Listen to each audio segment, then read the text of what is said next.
क्या है बेटा आज की डेट? इस दुनिया का सबसे बड़ा चैलेंज है खाना। आज की डेट में हमारे लिए सबसे बड़ा चैलेंज है फसलों को बचा के रखना और फसलों को ठीक से यूटिलाइज करना। आज हमारे लिए सबसे इम्पॉर्टेंट है हमारे पास कितनी फसल और कितनी क्रॉप्स बचती है। तो जो क्रॉप्स हैं बेटा, इन क्रॉप्स के भी प्रकार होते हैं। एक होता है जेनेटिकली मॉडिफाइड क्रॉप्स,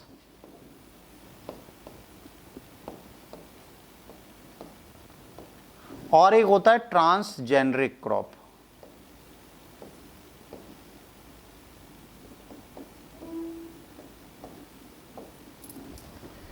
एक होती है ट्रांसजेनरिक फसल और एक होती है जेनेटिकली मॉडिफाइड फसल।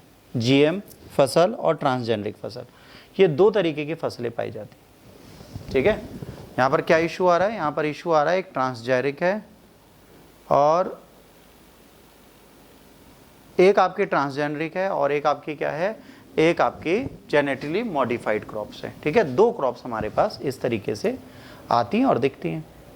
क्लियर है यहां तक? कोई डाउट नहीं? चलो, अब यहां पर इन्होंने ये बोला कि सर जब ये फसलें आती हैं तब इनके साथ क्या किया जा सकता है।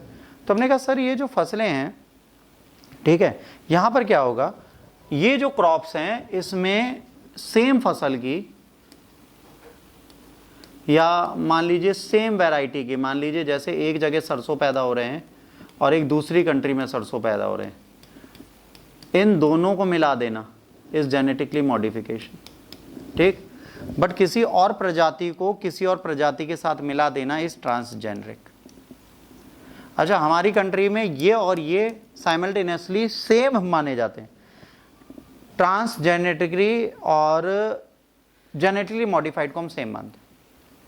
हम सोचते हैं जीएम और ये बिल्कुल सही है, नहीं। जैसे यहाँ पर क्या करें, जेनेटिकली मॉडिफाइड में हमने क्या किया, हमने एक ही कंपनी की चीज़ें उठाई, एक ही ब्रांड की चीज़ें उठाई और उनको यूज़ किया, तो वो जीएम हो गया।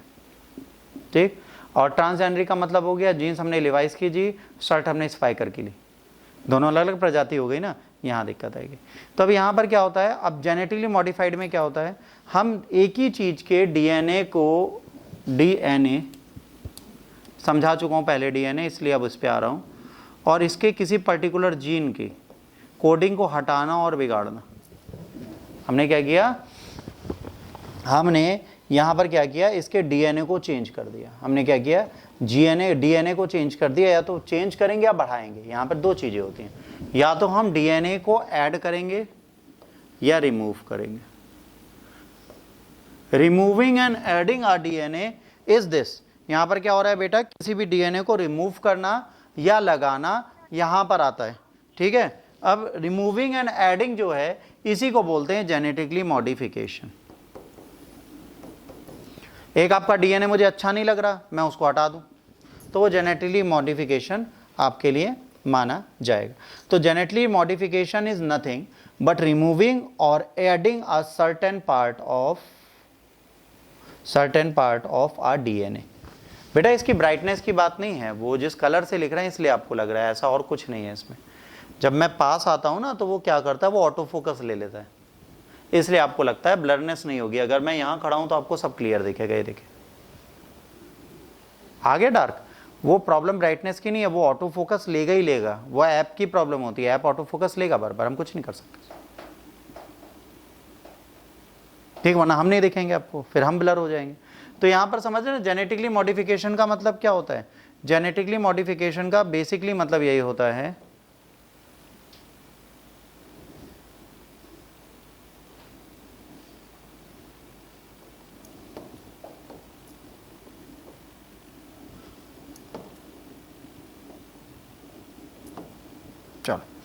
जेनेटिकली मॉडिफिकेशन का बेसिकली मतलब यही होता है कि हम जिस भी चीज़ को बन रहे हैं उसकी जीन में कोई न्यू जीन ऐड कर दें, मतलब उसके डीएनए में, उसके डीएनए में कोई न्यू डीएनए ऐड कर दें या कोई पुराना डीएनए रिमूव कर दें। That is genetically modification. इसको हम क्या बोलते हैं बेटा, जेनेटिकली मॉडिफाइड क्रॉप्स। ठीक है, हटाना या लगाना।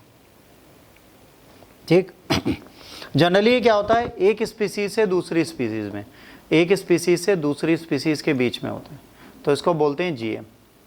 ठीक, इसके बाद आता है ट्रांसजेनरिक। इसके बाद हम किसकी बात करेंगे? जीएम के बाद ट्रांसजेनरिक की बात करेंगे। तो ट्रांसजेनरिक क्या होता है? एक जीन को दूसरी स्पीसीज के अंदर डाल देना। मतलब एक बैक्टीरिया है, इस बैक्टीरिया का एक जीन उठाना और एक क्रॉप के जीन को अल्टर कर देना, ये होता है ट्रांसजेनरिक। इसको बोलते हैं ट्रांसजेनरिक। जेनेटिकली मॉडिफिकेशन में सेम चीज को यूज किया, ट्रांसजेनरिक में हमने क्या किया? एक स्पीसीज को दूसरी स्पीसीज के साथ जोड़ दिया। ठीक, इसका छोटा सा एग्जांपल और देता हूं आपको।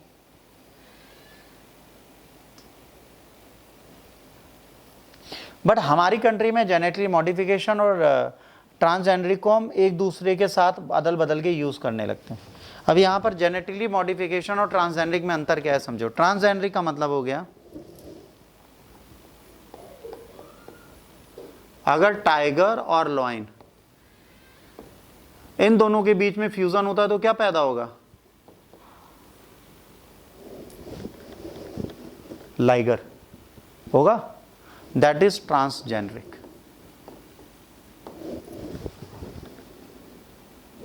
अगर डंकी एंड हॉर्स के बीच में इंटरचेंज होगा तो क्या पैदा होगा? खच्चर, मोल बोलते हैं। ये भी क्या है? ट्रांसजेनरिक।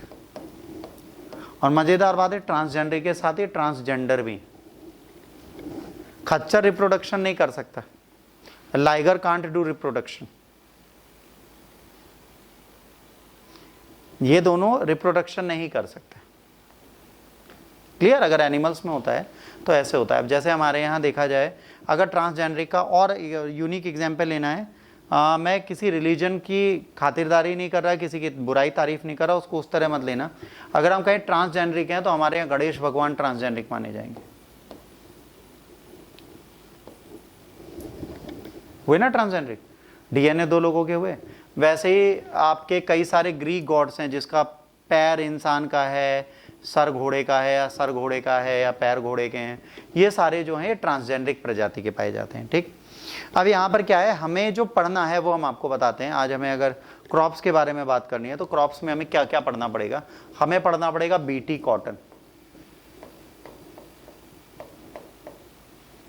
हमें क्या पढ़ना पड़ेगा इसके बाद? BT brinjal.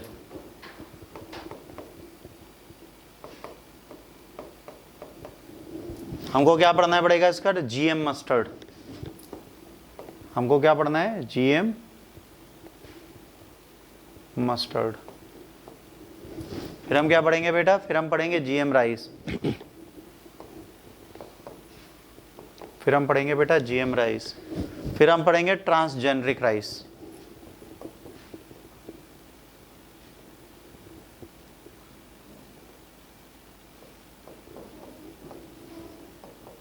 फिर हम पढ़ेंगे ट्रांसजेनरिक राइस। फिर हम पढ़ेंगे गोल्डन राइस। ट्रांसजेनरिक भी लिख सकते हैं, ट्रांसजेनिक भी लिख सकते हैं, GNIC भी लिख सकते हैं। ठीक है, यहाँ पर GENIC ट्रांसजेनिक भी लिख सकते हैं। इसके बाद लास्ट में हम क्या पढ़ेंगे? Golden rice. फिर हम क्या पढ़ेंगे बच्चों? Golden rice. इतना हमको पढ़ना है। बीटी कॉटन पढ़ना है, बीटी ब्रिंजल पढ़ना है, ये सारी चीज़ें हमको पढ़नी। ठीक, अच्छा, जेनेटिकली मॉडिफाइड क्रॉप्स हमें क्यों चाहिए? ऐसा क्या है कि हमें जेनेटिकली मॉडिफिकेशन करना पड़ा फसलों का? बताओ क्यों करेंगे? मॉडिफाई क्यों कर रहे हैं? फसलें तो पैदा हो रही हैं, हम खा रहे हैं, दिक्कत क्या? उसको जेनेटिकली मॉडिफाई क्यों करना?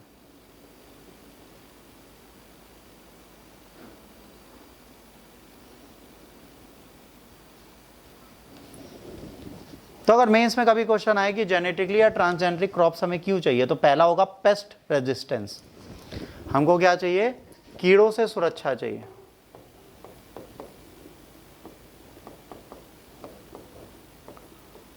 पेस्ट रेजिस्टेंस, इसका मतलब क्या हो गया बेटा?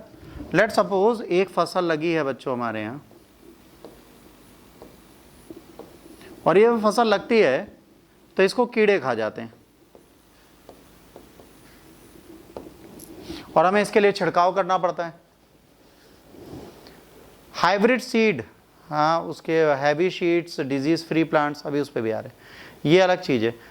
हैवी सीड्स बोल सकते हैं बट हैवी सीड्स ही नहीं है। ये क्या करती हैं, पेस्ट रेजिस्टेंस होती हैं। इनका मतलब क्या हो गया, अगर इसमें हमें कुछ ना डालना पड़े, ये फसल खुद ही कुछ ऐसा निकाले जिससे वो कीड़ा मर जाए, तो इसको पेस्ट रेजिस्टेंस बनाने के लिए हमको कुछ डालना पड़ेगा, वो डालेंगे तो ये पेस्ट रेजिस्टेंस हो जाएगी। इसके बाद आता है हर्बिसाइड टॉलरेंट। फिर कौन सी चाहिए हमें, फिर हमें चाहिए हर्बिसाइड। सुना है हर्बिसाइड? हर्बिसाइड का मतलब क्या होता है बताओ? हर्बिसाइड टॉलरेंट का मतलब क्या होता है? आपने देखा होगा फसलों के नीचे छोटी छोटी खरपतवार निकल आती हैं, फिर खुरपी लेके लोग साफ करते हैं।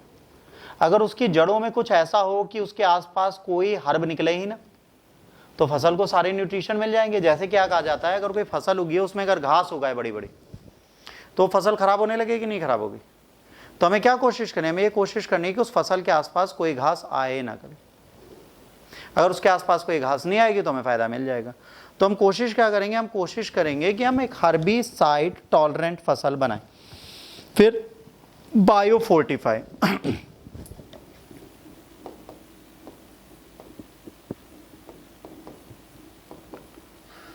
बायोफोर्टिफिकेशन, इसका मतलब क्या होता है बेटा? इसकी हिंदी नहीं है। बायोफोर्टिफिकेशन का मतलब क्या होता है बताएं सर? फॉर एग्जाम्पल हम आपको बताते हैं, जो धान का पत्ता होता है, ठीक, इसमें पता है क्या पाया जाता है? प्रोटीन। और चावल में क्या पाया जाता है? Water and carbs. यहां पर हमें क्या पाया जा रहा है? यहां पर हमें क्या पाया जा रहा है? यहां पर हमें पाया जा रहा है वाटर एंड कार्ब्स। अगर हम इसको फोर्टिफाई कर दें, हम क्या करें, हम इस पत्ते के प्रोटीन को शीट में ले आए, तो हमें जो चावल मिलेंगे वो कौन से मिलेंगे? बायोफोर्टिफाइड शीट्स मिलेंगी, जिनको हम खा के अपनी प्रोटीन की नीड पूरी करें। धान की जगह धान के पत्ते खाने में फायदा है। चावल खाने से अच्छा है चावल के पत्ते खा लें, ताकत तो मिलेगी। मैं एक एग्जांपल दे रहा हूं, उसमें विटामिन पाए जाते हैं, वो बात की बात है। तो बायोफोर्टिफाई मतलब किसी मिनरल्स, किसी प्रोटीन को उस जगह लॉक कर देना, ताकि फूड सिक्योरिटी में हम जो खाना खाएं उससे हमें बेहतर न्यूट्रिशंस मिले। इसके बाद आता है ड्रॉट रेजिस्टेंस। ड्रॉट मतलब सूखा, सूखे से बचाव करने के लिए ड्रॉट रेजिस्टेंस। सूखे से बचाव क्या हो गया? आज की डेट में आपने देखा है विश्व भर में सूखा पड़ रहा है, विश्व भर में फसलें पैदा नहीं हो रही क्योंकि जल की कमी है। तो अगर हम जापान चले जाएं, ठीक है, मंगोलिया चले जाएं, ऑस्ट्रेलिया चले जाएं, जहां पर पानी का अभाव है, एक ही नदी है पूरे ऑस्ट्रेलिया में, मरे डार्लिंग, उसको छोड़ के नो डार्लिंग। तो अब वहां पे पानी के बिना क्या करेंगे हम? वहां पे क्या कर सकते हैं? वहां पर हम ऐसी फसलें बोएं जिसके धान को डायरेक्ट लगाएं और उसे बार बार ना निकालें, उसमें पानी कम जगे। तो सूखे में अगर फसलें हम पैदा करना सीख जाएं तो हमें ऐसे जीन चाहिए जो चावल की फसलों को बचाएं और कम पानी में उसका प्रोडक्शन कर दें। फिर हमें क्या चाहिए? Salt resistance. अब सॉल्ट रेजिस्टेंस क्यों चाहिए भाई? आपने देखा होगा विश्व भर में आज की डेट में सबसे ज्यादा प्रॉब्लम क्या आ रही है? सबसे ज्यादा प्रॉब्लम आ रही है बच्चों कि सलाइन वाटर है, खारा पानी है। अगर इस खारे पानी को डाल के हम खेती पैदा कर लें तो हमारे यहां पानी की तो कमी रही नहीं। अगर कहीं पर भी हम गेहूं और चावल की फसलें वहां बोएं जहां समुद्र का पानी हो, तो चावल में हमें पानी भी डालना, ज्वार भाटा आएगा, पानी भर जाएगा, आराम से वो लिबलिबा ले उसमें, उसके बाद उसे निकाल के हम कहीं सो कर देंगे, इजी हो गया हमारे लिए। ऐसा कॉन्सेप्ट मिल जाए तो कितना अच्छा है। तो ऐसी फसलें बनाई जा रही हैं सॉल्ट रेजिस्टेंस हो, मतलब जो खारे पानी को यूटिलाइज कर पाए। यहाँ पर क्या कहा जा रहा है? यहाँ ये कहा जा रहा है कि वो प्रॉपर मैनर में इस खारे पानी का यूटिलाइजेशन करें, तो उसको बोला गया क्या? Salt resistance. ये कौन सी फसल होगी? सॉल्ट रेजिस्टेंट फसल होगी। इसके बाद और क्या कर सकते हैं बच्चों? इसके बाद हम कर सकते हैं वाटर रेजिस्टेंस फसल। यहां तो सूखा था, कई जगह पे क्या होगा? बाढ़ आ जाएगी। जब कुछ क्षेत्रों में बाढ़ आ जाएगी और वहां नमी भरी रहेगी, तो ऐसी भी फसल चाहिए जो नमी में खराब ना हो। तो ऐसी फसल भी बनानी है जो वाटर रेजिस्टेंस भी हो, जो जरूरत पे हमारे काम आए और उसको वाटर भी ज्यादा ना देना पड़े। और ज़्यादा हो तो भी वो बच जाए। एक चाहिए जिसमें पानी ज़्यादा ना देना पड़े, एक चाहिए जिसमें ज़्यादा पानी हो तो भी पैदा हो जाए, तो वाटर रेजिस्टेंस भी बनानी पड़ेगी। और क्या है, इंक्रीजिंग देयर सेल्फ लाइफ। एक ऐसी फसल बनानी है जिनकी हम सेल्फ लाइफ बढ़ा पाए। हम क्या कर पाए, इसकी सेल्फ लाइफ बढ़ा पाए। इसकी सेल्फ लाइफ कैसे बढ़ा पाएंगे? शेल्फ लाइफ का मतलब है, ये जो गेहूं है, मान लो ये गेहूं है, ठीक है, इस गेहूं के साथ एक प्रॉब्लम है कि ये खराब हो जाता है। ये अगर आप 2-3 साल रख दो, घुन लग जाएंगे, कभी कुछ लग जाएगा, फसल खराब हो जाएगी। फसल पैदा करते समय तो हमने फसल बचाने के लिए बहुत कुछ कर दिया, पर अगर हम कोई ऐसा अरेंजमेंट कर दें कि फसल खराब ही ना हो, तो हम ये रेगुलेट करें कि कोई भी फसल कभी खराब ना हो, तो वो हो जाएगा सेल्फ लाइफ बढ़ाना। तो हमें जेनेटिकली या ट्रांसजेनिक मॉडिफाइड फसल इन्हीं कारणों से चाहिए जो मैंने आपको अभी बताए। मैंने जो आपको कारण बताए, इसी के कारण हमें इसकी आवश्यकता है, वरना नहीं। ठीक। अब बीटी कॉटन याद रखना, हमने जितने ऊपर लिखे थे उसमें से एक ही है जिसको हमने आज तक अलाउ किया, वो है बीटी कॉटन। बीटी कॉटन ही है जो जेनेटिकली मॉडिफाइड हमारे पास ट्रांसजेनिक क्रॉप है जो हम यूज कर। बीटी ब्रिंजल आज तक हमने नहीं बनाया। BT cotton is a transgenic. BT cotton ये इकलौती है जो इंडिया में अलाउड है। इंडिया में अभी तक बस बीटी कॉटन ही चल रहा है, बीटी ब्रिंजल कभी नहीं आया। अभी उसकी कहानी सुनाऊंगा क्यों नहीं आया। बट यहां पर हमारे यहाँ क्या चलता है, सिर्फ बीटी कॉटन। हमारे यहाँ आज भी ट्रांसजेनिक में एक फसल है जिसका नाम है BT cotton, that is very successful. इसी का भारत में कल्टीवेशन होता है। ठीक।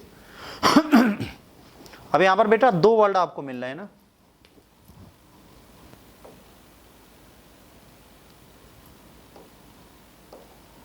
यहां पर आपको 2 वर्ड मिल रहे हैं ना। क्या क्या मिल रहा है, एक बीटी एक कॉटन। तो बीटी स्टैंड्स फॉर व्हाट? ये बीटी क्या है?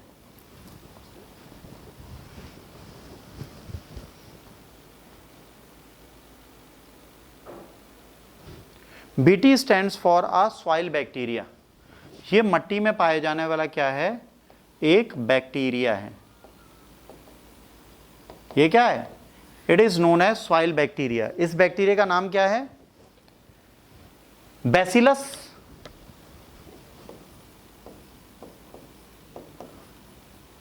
इसका नाम है बैसिलस। आगे बताओ। थ्यूरेनजेनेसिस।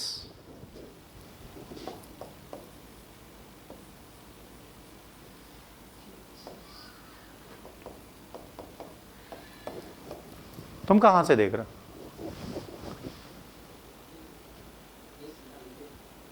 उसे पहले बोले ना, इसलिए पूछा। पढ़ा है? कब? पता है? पूरा पता है? बैसिलस थ्यूरेनजेनेसिस एक बैक्टीरिया है जिससे ये बनता है। अब कॉटन के साथ एक प्रॉब्लम होती है। कॉटन का एक इतना बड़ा पत्ता होता है,